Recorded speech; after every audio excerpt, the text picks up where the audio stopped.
The movie opens at the Massachusetts Institute of Technology, where Professor Gerald Lambeau, a highly respected mathematics professor, is teaching a group of graduate students. At the end of his lecture, he announces that he will write an extremely difficult mathematical problem on the chalkboard outside the classroom. He challenges the students to solve it before the end of the semester. Whoever succeeds will have their name published in the MIT Tech magazine. He adds that previous winners went on to become Nobel laureates and professors, then dismisses the class. Outside the classroom, several students stop to look at the problem on the board, but quickly walk away. A janitor named Will Hunting notices the problem, pauses, and stares at it with quiet curiosity. Later that day, Will is hanging out with his best friend Chucky at a bar. He doesn't stay long, telling Chucky that he's tired and wants to go home. However, once he gets home, Will begins working on Professor Lambeau's math problem, scribbling calculations on his bathroom mirror before eventually wiping them off. The next day, while the university hallway is empty, Will stops his cleaning, walks up to the chalkboard, and calmly solves the problem. Later on, Will and Chucky are playing baseball when Chucky mentions that a friend has invited them to a bar near Harvard and asks if Will wants to come along. Will asks what they're supposed to do there, but Chucky says it will be fun since they can mess with the smart kids. Will agrees, and the two of them start playfully arguing over how hard Will is throwing the baseball.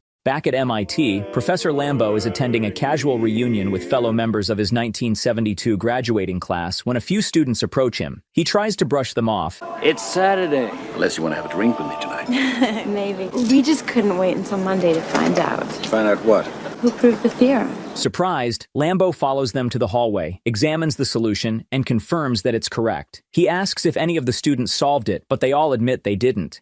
Elsewhere, Will is hanging out with Chucky and their two other friends, Billy and Morgan, watching a kid's baseball game. While they're there, Chucky spots a girl he likes, but she's with another guy. He asks if anyone knows him, and Will explains that the man's name is Carmine and that he bullied Will back in kindergarten. They ignore the couple, and Will suggests they go get something to eat. After getting food and heading home, Chucky starts teasing Morgan by refusing to give him his sandwich, insisting that he paid for it. As Morgan argues back, they suddenly notice Carmine and his friends harassing a girl nearby. Without hesitation, Chucky and Will decide to start a fight. Morgan doesn't want to get involved. Let me tell you something. You're out there in 2 seconds. When I'm done with them, you're next. Come on, it's me, Will. Remember we went to kindergarten together.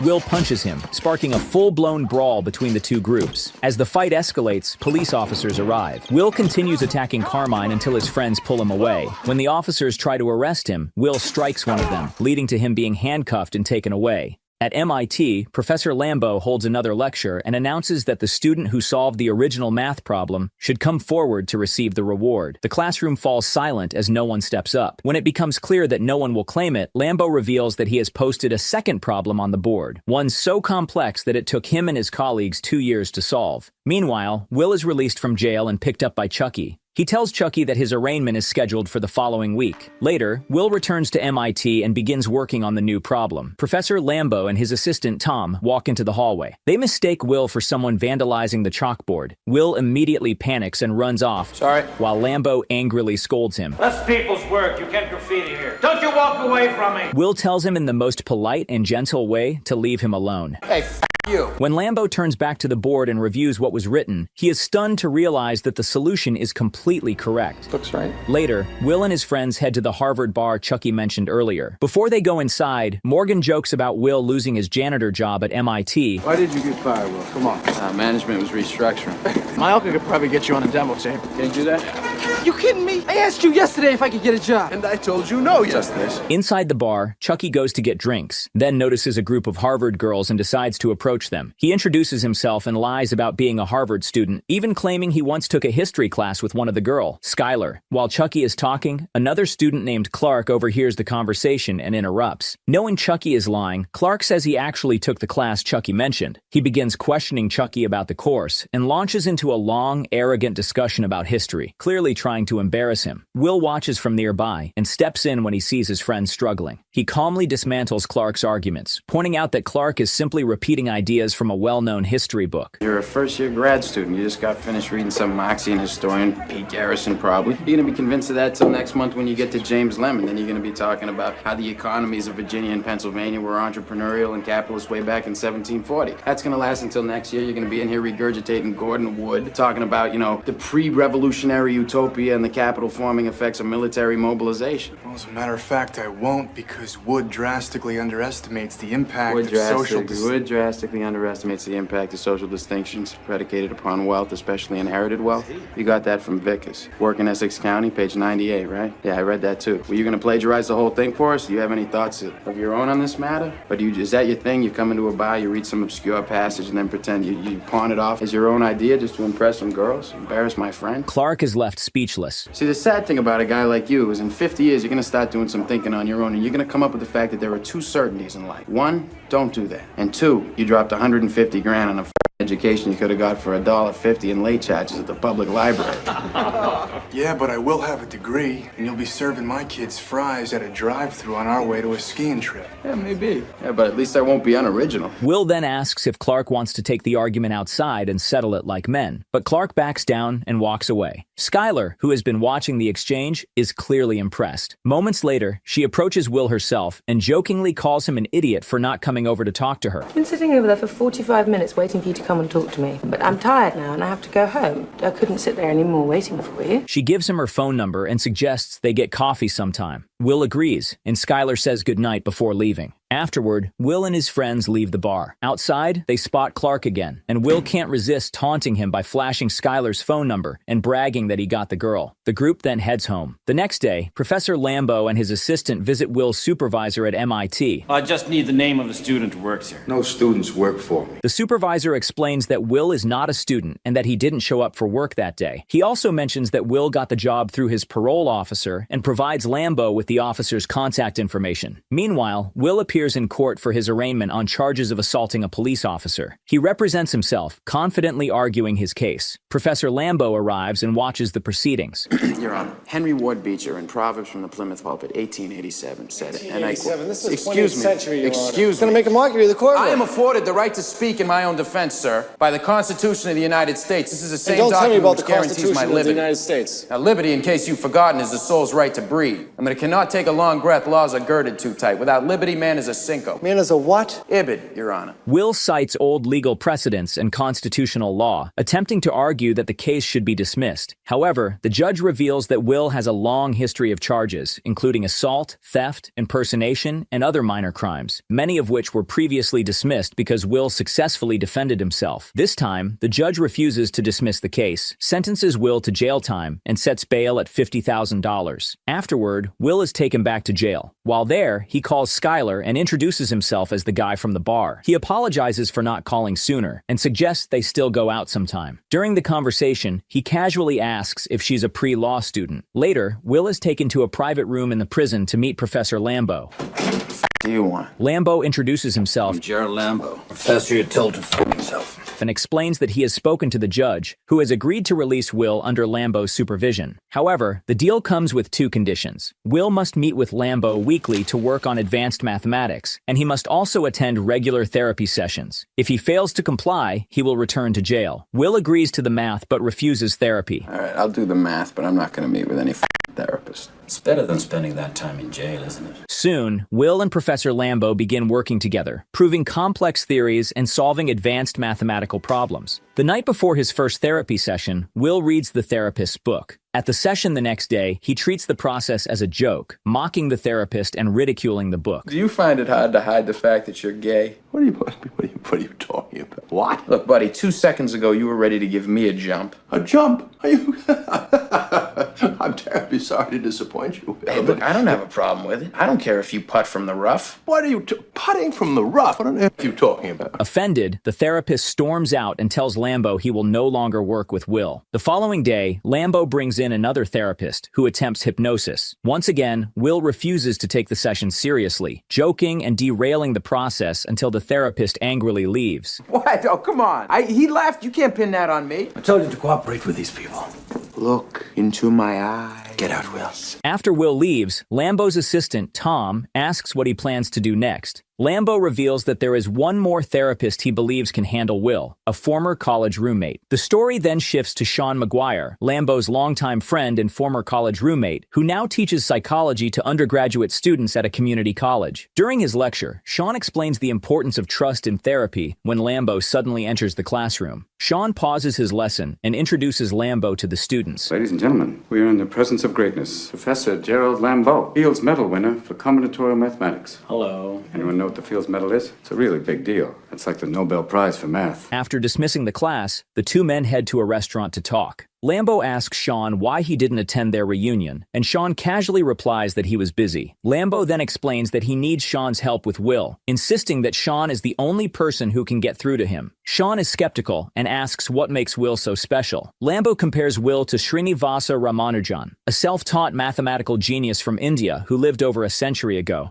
Despite having no formal education, Ramanujan developed groundbreaking theories that stunned professional mathematicians. After sending his work to a professor at Cambridge, he went on to collaborate on some of the most important mathematical discoveries of his time. Lambeau says Will has that same rare brilliance, but his defensiveness is holding him back, and he needs someone who can break through to him. When Sean questions why Lambeau thinks he's the right person for the job, Lambeau explains that they share similar backgrounds. Both grew up in South Boston. How many shrinks you go to before me? And 5 therapists have already failed to connect with Will. 5. Reluctantly, Sean agrees to help, and a therapy session is arranged. Will arrives at Sean's office and compliments the room. Sean asks Lambeau and his assistant to leave them alone. Once they're gone, Will notices the large number of books lining the shelves and asks how Sean managed to collect them. Sean asks whether Will has read any of them and what he thinks. Will dismisses the question, lights a cigarette, and says he's not there to review books. Fancy books, you surround yourselves with them. They're the wrong books. What are the right books, Will?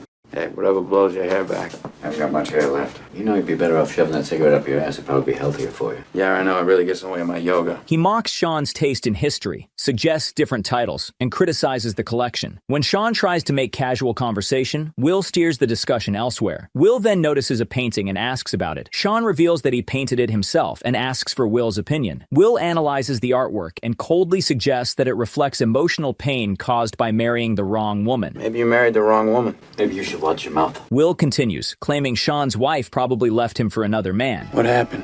Why'd she leave you? Was she, banging some other guy? Sean grabs Will by the throat and warns him never to insult his wife again. Will calmly reminds Sean that their session time is up. Time's up. Yeah. Sean lets him go, and Will walks out. Lambeau enters the office. Seeing Sean's shaken state, he apologizes and says he understands if Sean no longer wants to take the case. To Lambeau's surprise, Sean insists that Will return for the next session. Thursday. 4 o'clock. Make sure the kid's here. That night, Sean sits alone, drinking and reflecting on everything Will said. Meanwhile, Will finally goes on a proper date with Skylar. At a costume shop, they try on silly props and joke around while Skylar talks about her background. She explains that she attended a prestigious school in England, is now studying at Harvard, and plans to attend medical school at Stanford after graduating. She mentions how much money has gone into her education. My brain's gonna be worth $250,000. Will brushes it off, saying it doesn't matter if her parents aren't complaining. But Skylar reveals that she paid for it herself using inheritance money. Later, they go out to eat. While they're talking, Will hints that he's hoping for a goodnight kiss. Skylar suggests they just get it over with, and the two share a kiss. A few days later, Will returns for another session with Sean. Instead of staying in the office, Sean takes him to a quiet park. Sean tells Will that he spent most of the night thinking about what Will said about the painting. He explains that Will doesn't actually understand what he was talking about because he's still just a kid. Sean tells him that intelligence alone doesn't equal life experience. I ask you about war, you'd probably throw Shakespeare at me, right? Once more into the breach, dear friends. But you've never been near one. You've never held your best friend's head in your lap and watch him gasp his last breath looking to you for help. So if I asked you about art, you'd probably give me the skinny on every art book ever written. Michelangelo. You know a lot about him. Life's work, political aspirations, him and the Pope, sexual orientation, the whole works, right? I bet you can't tell me what it smells like in the Sistine Chapel. You've never actually stood there and looked up at that beautiful ceiling. If I ask you about women, you'd probably give me a syllabus of your personal favorites. You may have even been laid a few times, but you can't tell me what it feels like to wake up next to a woman and feel truly happy. I ask you about love, probably quote me a sonnet, but you've never looked at a woman and been totally vulnerable, known someone that could level you with her eyes, feeling like God put an angel on earth just for you, who could rescue you from the depths of hell, and you wouldn't know what it's like to be her angel, to have that love for her be there forever, through anything.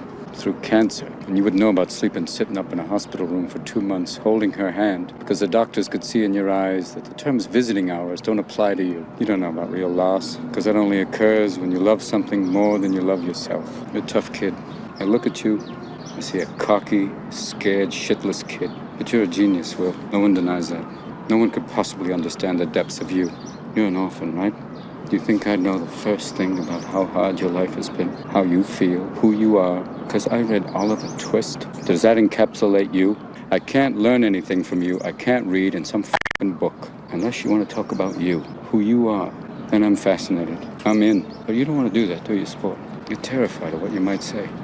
Your move, Chief. With that, Sean walks away, leaving Will alone with his thoughts. The next day, Chucky picks Will up from home, hands him a cup of coffee, and drives him to the construction site where they work. That night, Will calls Skylar from a phone booth while his friends wait in the car. When she answers, Will freezes and doesn't say a word before hanging up. When he gets back into the car, he lies and says he forgot the number. A few days later, Will returns to Sean for another therapy session. This time, neither of them speaks. Will attempts to light a cigarette, but Sean tells him, No smoking. The two sit in silence until the session ends. Afterward, Sean tells Professor Lambeau that Will refused to talk, but he explains that his approach doesn't allow him to break the silence first. What is this, some kind of staring contest between two kids from the old neighborhood? Yeah, it is. Despite this, Sean suggests that the silence itself is a sign of progress. Later, Professor Lambeau meets with another mathematics professor to review a theory he has been developing, with Will present. The professor insists the theory can't be solved, but Will calmly submits his solution. When the solution is projected for everyone to see, the professor is left speechless and quietly walks away. Lambeau watches with a satisfied smile. Will returns for another session with Sean. At first, he stays quiet, but then he suddenly opens up, starting with a joke about airplanes. You know, I was on this plane once, and I'm sitting there, and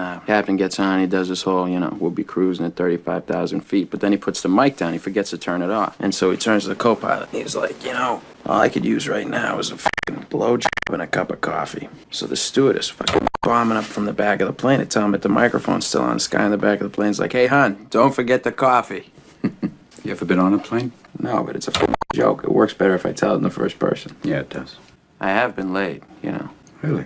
He admits that he went on a date with Skylar, but has avoided contacting her since then. Will explains that Skylar feels perfect to him, and unlike anyone he has dated before. He fears that if he gets too close, he'll eventually notice her flaws, stop liking her, and ruin everything. This girl's like fucking perfect right now. I don't want to ruin that. Maybe you're perfect right now. Maybe you don't want to ruin that. Sean tells him that no one is perfect, everyone has flaws, and what truly matters is whether someone is right for you. To make his point, Sean talks about his late wife, saying she was the most beautiful woman he had ever known, but she used to fart in her sleep. One night it was so loud it woke the dog up. She woke up and got like, oh, was that you? See, I didn't have the heart to tell her. Oh, God. She woke herself up. Oh, Christ. Sean then quietly adds that even though she's been gone for 2 years, that's still one of the things he remembers most. This moment helps Will relax, and he finally begins to take therapy seriously. Sean reminds him that the real question isn't perfection, but whether he and Skylar are right for each other. Will asks if Sean would ever consider remarrying, but Sean says his wife was the only one for him. Their session ends. Time's up. And Will leaves, visibly affected by the conversation. The next day, Will visits Skylar at her dorm and apologizes for not calling after their date, explaining that he's been busy. He asks if they can spend time together again. Oh, I can't. All right. Oh, no, I didn't mean I can't, ever. Just can't right now. Because she's struggling with an advanced organic chemistry problem. Will suggests meeting the next day, and she agrees. Unable to wait, Will goes somewhere quiet and writes out the solution on a napkin. With his speed-reading abilities, he memorized it just by glancing at her worksheet for a second. And yeah, I forgot to mention that Will Hunton uses speed-reading techniques. That's how he reads books. He returns to Skylar's room and hands it to her. She's stunned by the answer and asks how he figured it out, but Will brushes it off with a joke. With her work done, Will suggests they go out immediately. After a brief hesitation, Skylar agrees. Soon, the two are at a dog racing track. Skylar watches the race through binoculars and cheers excitedly when the dog she bet on wins. She asks Will about his background and family. Will tells her that he has 12 older brothers. Impressed, Skylar asks if he still sees them and says that she'd love to meet them someday. Will later has another session with Sean, where he asks if Sean ever regretted meeting his wife, knowing the pain her death caused. Sean says he never regretted a single day with her. He explains how he knew she was the one, describing the exact day they met. It was during Game 6 of the World Series, one of the most important games in Red Sox history. Sean recalls how he and his friends had slept on the sidewalk all night to get tickets. You got tickets? They were at a bar waiting for the game to start when his future wife walked in. Sean describes how the game unfolded, staying tied until Carlton Fisk hit the legendary home run that sent thousands of fans into a frenzy. Will excitedly asks if Sean rushed the field. And 35,000 fans charge the field. Yeah, and he's fucking blowing He's like, get on the away! I can't believe you had tickets to that fucking game! Yeah. Did you rush the field? No, I didn't rush the field. I wasn't there. What? No, I was in a bar having a drink with my future wife. Will is stunned that he would miss such a historic moment for someone he barely knew. You missed Pudge Fist's home run? Oh, yeah. To have a drink with some lady you never met? And who are these friends of yours? They let you get away with that? I had to. What did you say to them? Just slid my ticket across the table and I said, sorry, guys, I gotta see about a girl. I gotta go see about a girl? Yeah. That's what you said? I had. And they let you get away with that? Sean says he never regretted missing the game, the 18 years they spent married, or the time he gave up counseling while caring for her during her illness. Later, Will and Skylar share a romantic moment when she again asks when she'll meet his brothers and friends. Will reassures her that it will happen soon, and the two continue enjoying each other's company. Soon after, Skylar joins Will and his friends at a bar. She quickly fits in, listening closely as Chucky entertains everyone with a story about his Uncle Marty. Skylar even tells a joke of her own that makes everyone laugh, and it's clear that Will's friends like her. When it's time to leave, Chucky hands Will his car keys so he can drive Skylar home. Before driving off, Skylar asks again about meeting Will's brothers, but Will deflects and says another time. Elsewhere, Professor Lambeau meets Sean at a bar to ask about Will's progress. He asks whether Sean has started talking to Will about his future, but Sean explains they're still dealing with Will's past. Lambeau insists it's time to move forward because he has already started receiving job offers for Will. Sean argues that Lambeau is pushing his own agenda, but Lambeau tries to prove otherwise by asking the bartender if he knows who Einstein is. Tim, can you help us? We're trying to settle a bet. Ever heard of Jonas Salk? Sure, cured polio. You've heard of Albert Einstein? How about Gerald Lambeau? Ever heard of him? No. Thank you, Tim. Lambeau explains that Einstein was once just a patent clerk who worked on physics in his spare time before changing the world. Can you imagine if Einstein would have given that up just to get drunk with his buddies in Vienna every night? Tim would never have heard of him. We all would have lost something. He insists Will has that same potential and that everything he's doing is meant to ensure it isn't wasted. Nothing compared to this young man. Sean argues that Will needs to move at his own pace and shouldn't be rushed. He cites as an example another math prodigy who also had a troubled childhood. In the 1960s, there was a young man graduated from University of Michigan. Did some brilliant work in mathematics, specifically bounded harmonic functions. Then he went on to Berkeley, was assistant professor, showed amazing potential. Then he moved to Montana and he blew the competition away. Yeah, so who was he? Ted Kaczynski. Never heard of him. Hey, Timmy! Yo! Who's Ted Kaczynski? Unibomb! Despite the disagreement, Lambeau reveals that he has already arranged a job interview for Will, and that it's happening right now. Uninterested in the opportunity, Will sends Chucky to attend the interview in his place. During the interview, Chucky deliberately messes with the employers, dismissing their offers and accusing them of wasting his time. He demands $200 just to consider the job, but they only manage to offer $70. Chucky takes the money, tells them to speak to his attorney, and walks out. Meanwhile, Will and Skylar are sitting together at an outdoor restaurant. Skylar is focused on an assignment, and when Will offers to help, she refuses, saying she needs to understand it herself because it's important. Curious, she asks how Will knows so much, especially advanced organic chemistry that even top Harvard students struggle to grasp. Will explains that it's instinctive for him. He compares himself to Mozart or Beethoven, saying that just as they could look at a piano and know how to play it, he can look at a problem and immediately understand how to solve it. Skylar is impressed and kisses him, joking that it's unfair she only met him after spending 4 years in Boston. Later, the two are lying together when Skylar asks if Will would come with her to California. She explains that she'll soon be graduating from Harvard and moving on to Stanford for medical school. The question catches Will off guard. He asks if she's serious, and she assures him that she is. Will grows uneasy and says it's a big commitment. He worries that if they go together, she might eventually discover something about him that makes her change her mind. You might find out something about me you don't like, but you know, it's such a serious thing that you can't take it back, and now I'm stuck in California. Someone doesn't really want to be with me, just wish they had a take back. I can't go to California. Why not? He then claims he can't leave Boston because he has a job and a life there. Skylar presses him, asking what he's really afraid of and whether he loves her. The conversation quickly turns into an argument. Will lashes out, accusing Skylar of being a rich kid who will eventually marry someone wealthy and is only dating him for the experience. I mean, you just want to have your little fling with, like, the guy from the other side of town. Then you're going to go off to Stanford. You're going to marry some rich prick who your parents will approve of and just sit around with the other trust fund babies and talk about how you went slumming too once. What is your obsession with this money? Skylar denies it and fires back. My father died when I was 13 and I inherited this money. You don't think every day I wake up and I wish that I could give it back? that I would give it back in a second if it meant I could have one more day with him. But I can't. Pointing out that Will hasn't been honest with her, including lying about having 12 brothers. As Will tries to leave, Skylar stops him. No, you're not going. You're not leaving. What do you want to know? What? That I don't have 12 brothers? Yeah. That I'm a orphan? No, you don't want to hear that. I didn't know no, that. You don't want to hear that. You don't want to hear that I got it. cigarettes put out of me when I was a little kid. I didn't know That this isn't surgery, that the motherfucker stabbed me. He says Skylar isn't prepared to hear those things. Skylar breaks down in tears, telling him she just wants to be there for him and asking again if he loves her. I just want to be with you because I love you. Don't bullshit me. Don't you bullshit me. I love you. I want to hear you say that you don't love me. Because if you say that, then I won't call you. And I won't be in your life. I don't love you.